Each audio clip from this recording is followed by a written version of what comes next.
कार्यालयामध्ये आपण निवेदन दिलेलं आहे. कशा बाबतीत निवेदन दिलं आहे, काय मागणी आहे तुमची? सर, हे जे निवेदन आहे ते पूर्ण तुळजापूर तालुक्यातील जे प्रशिक्षणार्थी आहेत त्यांच्या वतीनं आमच्या ज्या काही मागण्या आहेत त्या पूर्ण करण्यासाठी आम्ही या जिल्हाधिकारी कार्यालयामध्ये आलो. ठीक आहे, काय मागणी आहे नेमकी, कशा संदर्भात? आमच्या मागण्या सर, आमचा जो कार्यकाल आहे 6 महिन्याचा त्याच्यामध्ये वाढ करून तो 11 महिन्याचा करावा, यासाठी प्रमुख आमची मागणी आहे.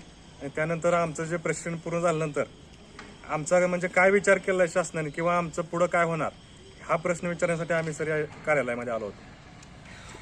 ठीक आहे, काय मागणी केली आहे जिल्हाधिकारी कार्यालयामध्ये आपण? माझं नाव चव्हाण अमोल गणपत आहे. मी जिल्हा परिषद शाळेमध्ये कार्यरत आहे, युवा प्रशिक्षण म्हणून जे नवीन योजना काढलेले मुख्यमंत्री साहेबांनी, त्या अंतर्गत आम्ही आज या ठिकाणी सर्व सर आणि मॅडम त्यांना आलेल्या आहेत एका कारणानुसार की जे आम्ही या कार्यकाल करत आहात ते फक्त 6 महिन्याचं प्रशिक्षण आहे आणि प्रशिक्षण झाल्यानंतर फक्त आम्हाला प्रमाणपत्र असं मिळेल असं म्हटलेलं आहे आम्हाला. पण त्या प्रमाणपत्राला घेऊन आम्ही पुढे काय करावं हा एक आम्हाला विचार पडत आहे. काही जणांचं वय बी चाललेलं आहे आणि याच्या पुढे आम्हाला पुढे काय मार्गदर्शन मिळेल. मुख्यमंत्री साहेबांनी म्हटलेले आहेत की काही वेळा म्हटलेले आहेत की त्यांना कायम जागी रुजू करून घ्यावं, पण असं बी करण्यात येत आहे की आमचं पुढे संधी वाढवून मिळावं आणि 10% आरक्षण हे आम्हाला आहे ना पुढील काही नोकऱ्या निघतील त्याच्यामध्ये जे प्रशिक्षणार्थी आहेत प्रशिक्षण पूर्ण झाल्यानंतर पुढे जे काही नोकऱ्या जागा निघतील तिच्यामध्ये आम्हाला 10% आरक्षण मिळावं ही एक मागणी आम्ही करत आहे. जर आम्हाला कायमस्वरूपी केले तर काही पगार आम्हाला वाढवून द्यावं आणि बेरोजगार म्हणून आम्हाला जे संधी मिळालेली आहे त्या 6 महिन्यानंतर आम्हाला जर अजून 6 महिन्यानंतर जर प्रशिक्षण देऊन जे प्रमाणपत्र देऊन जेव्हा आम्ही घरी जाऊ परत आम्ही अजून बेरोजगार होऊ. त्याच्या पुढे शासनाला फक्त आमचं एकच मत आहे की त्याने आम्हाला पुढचा रोजगारासाठी संधी मिळवून द्यावी एवढीच आमची आशा आहे. त्यासाठी आम्ही आज इथं कलेक्टर साहेबांना येऊन आम्ही निवेदन दिलेलं आहे.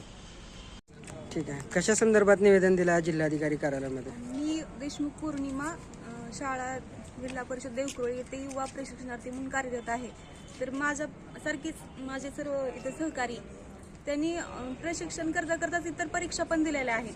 त्यात इकडं रोजगाराची संधी उपलब्ध झाली म्हणून इकडं आमचा वेळ गेला. त्यात पण आम्हाला म्हणजे यश म्हणजे पाहिजे तसं इकडे वेळ गेल्यामुळं मिळत नाही. म्हणजे असं पण इकडे पण नैराश्य आलेलं आहे आणि इकडची पण संधी जाईल काही दिवसांनी. तर तसं होऊ नये, आम्हाला इथं काहीतरी कायमस्वरूपी किंवा वाढ तरी करून मिळावी असं मला वाटतं. ठीक आहे, तुम्हाला जेव्हा कामावरती घेतलं होतं तेव्हा काय कॉन्ट्रॅक्ट वगैरे केला होता का? हो, केलं होतं ना. काय म्हणून कॉन्ट्रॅक्ट होता? प्रशिक्षणार्थी आहे म्हणून केलं. किती महिन्यासाठी होता? 6 महिन्यासाठी. ठीक आहे, मग आता पण 6 महिने आम्ही तिथं रोजगाराची संधी उपलब्ध झाली म्हणून आम्ही इकडं पण परीक्षा आम्हाला द्यायच्या होत्या, तिकडं पण आमचं दुर्लक्ष झालं. त्यात पण आम्ही थोड्या मार्कावरनं गेलो, 1-2 मार्कावरनं आम्ही गेलो तिकडं पण. आता असं झालं की इकडचं पण गेलं आणि इकडचं पण चाललं. आता आम्ही पुढे नंतर करायचं काय? माझे हे जे बंधू आहेत भगिनी आहेत त्यांना नाही का नैराश्य येणार नाही का त्यांना नंतर? ठीक आहे, मग आता मागणी काय आहे तुमची मुख्यमंत्री योजना?